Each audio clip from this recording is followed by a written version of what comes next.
सम्पूर्णमा अभिवादन जनाउन चाहन्छु। म स्टेला राई दरमदिन पश्चिम सिक्किमबाट तपाईँहरूको अघि आएकी छु। यी दिनहरू साँच्चै कति चाँडो गरेर बितिरहेको छ। समय साँच्चै तीव्र गतिमा दौडिरहेको छ। समयलाई तपाईँ र मैले समाउँछु, पक्रेर राख्छु भनेर चाहँदा पनि यो कहिले पनि नहुने कुरो, असम्भव कुरो, हामी सबैलाई विदित भएकै कुरो। आज जसरी बगेको खोला फर्केर आउँदैनन् भन्छ, उसरी नै गएको समय पनि हामीले फिर्ता पाउँदैनौँ। तसर्थ हाम्रो हातमा समय छँदा नै हामीले उचित कार्यहरू गरिराख्नु पर्ने रहेछ भन्ने कुरा जबसम्म मानिसले यो कुरा बुझ्दैनन्, आज जब समय बितिसकेको हुन्छ अनि हामी पछि फर्केर हेर्दा हामीलाई ठुलो के भन्नु एउटा पछुतो मात्र सायद तपाईँ र मैले गर्न सक्छौँ, तर त्यहाँदेखि उता तपाईँ र मैले केही पनि गर्न सक्दैन रहेछौँ। अनि अहिलेको झन् यो महामारीको अवस्थामा, लकडाउनको समयमा झन् तपाईँ र म बन्द भएर बसेका छौँ। हामीले गर्नुपर्ने कति कुराहरू आजसम्म थाँतीमै रहेको छ। तसर्थ समय दौडिरहेको छ अनि हाम्रो बसमा केही पनि छैन।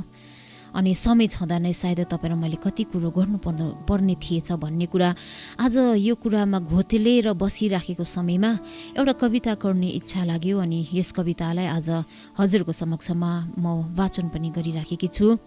अवस्था स्वीकार गर्नुहोस्। कविता जसको शीर्षक रहेको छ समयको मूल्य। हुन्छ, कवितालाई म यसरी अघि बढाइराखेकी छु। समयको मूल्य। दौडिरहेछ समय तीव्र गतिमा, दौडिरहेछ समय तीव्र गतिमा, पक्रेर राखौँ भनी समाउन खोज्छु, फुत्केर जाँदो रहेछ हत्केलाबाट। दौडिरहेछ समय तीव्र गतिमा, पक्रेर राखौँ भनी समाउन खोज्छु, फुत्केर जाँदो रहेछ हत्केलाबाट। बगेको खोला फर्केर आउँदैनन् रे, उसरी गएको समय पनि त फेरि पाइन्न रे। बगेको खोला फर्केर आउँदैनन् रे, उसरी गएको समय पनि त फेरि पाइन्न रे। समयमा यो रहस्य नबुझ्दा नै, बेला छँदा नै बल नलगाउँदा नै। समयमा यो रहस्य नबुझ्दा नै, बेला छँदा नै बल नलगाउँदा नै धेरै अनमोल दिनहरू बितेर गइसकेछन्। धेरै पलहरू केही नगरी नै फुत्केर गइसकेछन्। धेरै अनमोल दिनहरू बितेर गइसकेछन्।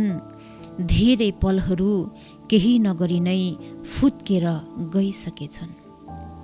आज होइन भोलि, अहिले होइन भरै भन्दै छातीमा हात राखेर टाल्यौं कति कामहरू। आज होइन भोलि, अहिले होइन भरै भन्दै छातीमा हात राखेर टाल्यौं कति कामहरू। भइहाल्छ नि, गरौँ न, अझै बेला छ भन्दै। भइहाल्छ नि, गरौँ न, अझ बेला छ भन्दै कति टार्यौं सुसमाचारका कामहरू। कति टार्यौं सुसमाचारका कामहरू। आफ्नै ढिकुटी मात्र भर्ने क्रममा, संसारमा सम्पन्न हुने मोहमा। आफ्नै ढिकुटी मात्र भर्ने क्रममा, संसारमा सम्पन्न हुने मोहमा पन्सायौं कति प्रभुका कामहरू।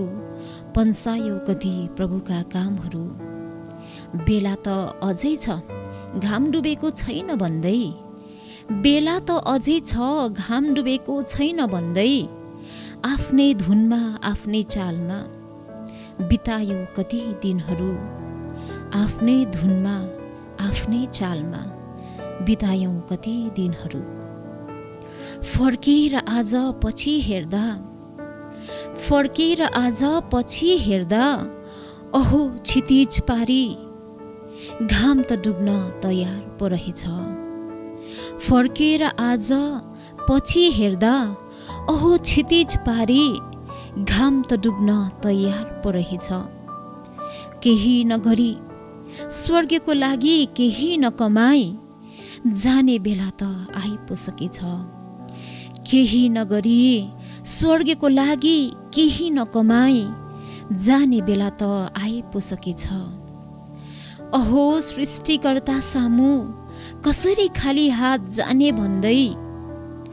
अहो सृष्टिकर्ता सामु कसरी खाली हात जाने भन्दै अब केही गर्छु भनी पाइला बढाएको त शरीर पुरै शिथिल पो भइसकेछ, शरीरले त साथ छोडिसकेछ।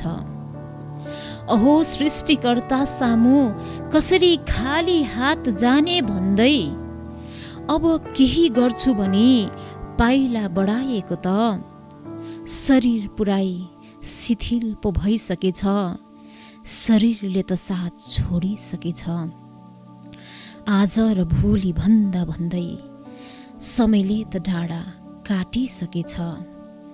आज र भोलि भन्दा भन्दै समयले त डाँडा काटिसकेछ। ओहो समय त बिति पो सकेछ, ओहो समय त बिति पो सकेछ। हवस्, धन्यवाद।